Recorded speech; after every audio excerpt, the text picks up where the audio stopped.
Every single day we have hundreds of tiny interactions, right? Most of them we just forget.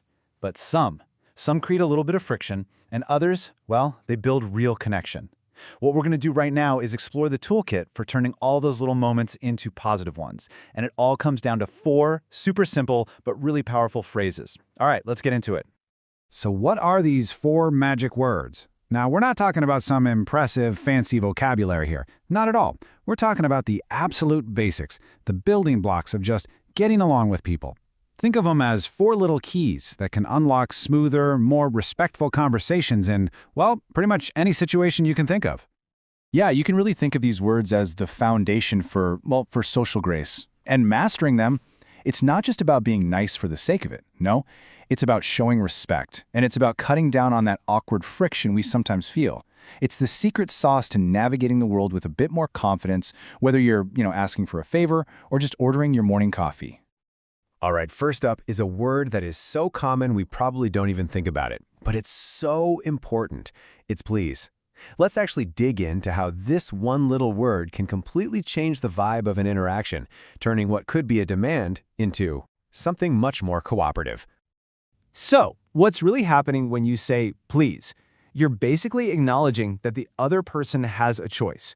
You're not just being polite, you're sending a signal that says, hey, I recognize you're doing something for me, and I respect your time and effort.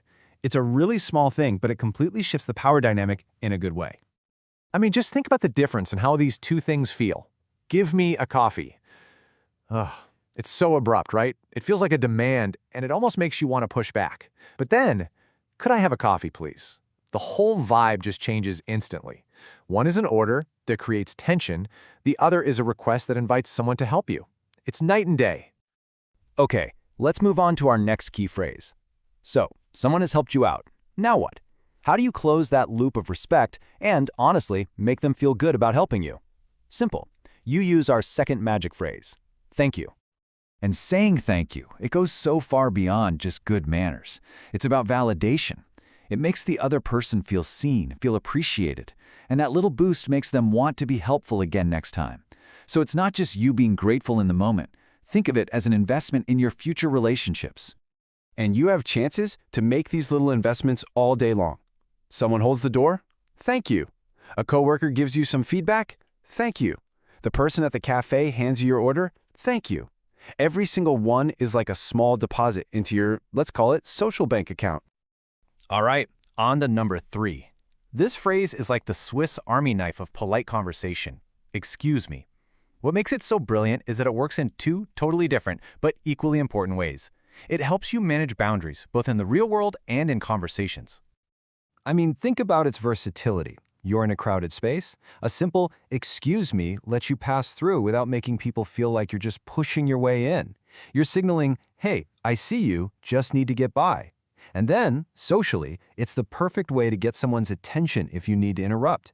You're basically saying, I know you're busy, but can I have a second? It's all about respect. And that brings us to our last one. And this one can be the toughest for a lot of us. It's sorry. But sorry isn't just about admitting you were wrong. It's a powerful tool for hitting the brakes on a conflict, taking responsibility, and just fixing things quickly. Here's the key thing to remember.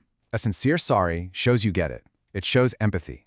It's a signal that you recognize you've caused a problem or a bad feeling for someone else, even if you didn't mean to. That's the important part.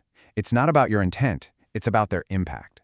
And saying it can just completely disarm a tense situation and bring things back to normal. And you know what? The best apologies are usually the simplest ones. You don't need a long, drawn-out explanation. Just a simple 2-step formula works wonders. Step 1, say the words, I'm sorry. Step 2, say what for.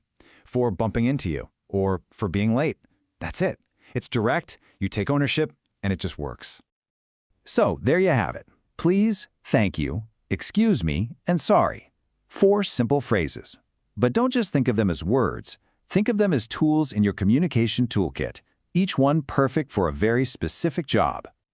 So, let's do a super quick recap of our core 4. We've got please for making polite requests, thank you for showing you're grateful, excuse me for getting attention or just getting by, and sorry for fixing those little mistakes. Look, mastering these isn't just about being polite. It's about making your daily interactions smoother and just better. And that brings us to the most important part of all of this, actually using them. So here's my challenge to you. As you go about your day today, just be mindful. Which one of these words will you get to use first? Because turning this into a habit, well, that starts with the very next conversation you have.